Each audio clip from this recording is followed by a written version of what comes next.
My name is Maggie Chisholm, and I have lived what happens when policy discussions do not keep pace with real life.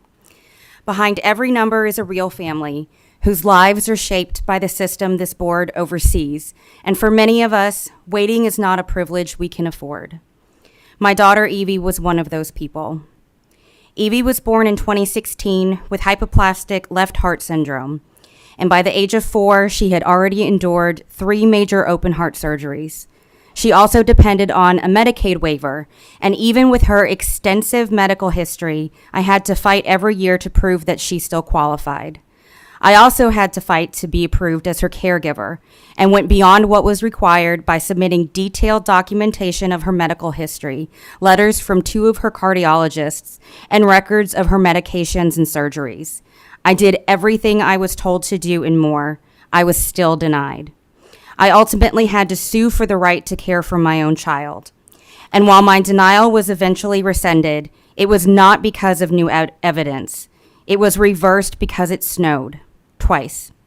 Which begs the question, if the decision could be reversed that easily, why had I been forced to navigate so much red tape in the first place? In August 2024, at 7 years old, Evie was hospitalized with heart failure and placed on the transplant list. A month later, I received notice that she was at risk of losing her Medicaid waiver because she was not, quote, utilizing services. And the very condition that qualified her for care became justification to take it away as she was dying, as she was fighting for every breath she took.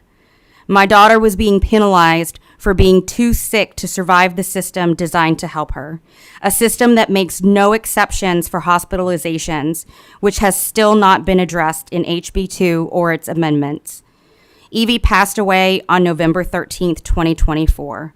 And 13 days later, 5 days after I buried my child, I received a text message reminding me that her coverage would be canceled on December 1st. Families across Kentucky are already navigating complex systems while living in a medical crisis. Time is not measured in policy cycles or fiscal years for us. It is measured in hospitalizations, in medical decisions, in days. Sometimes it is measured by counting heartbeats. Kentuckians deserve a system that protects us when we are at our weakest. Because if policy only works for those who can wait, then it is not working for the people who need it most. My family prayed for a miracle that never came. We prayed while facing a mountain of paperwork. I ask this board to ensure that oversight of Kentucky's Medicaid system reflects the realities families face, build policies that recognize crisis, build systems that prioritize clarity, compassion, and stability. Build policy for Evie. Thank you.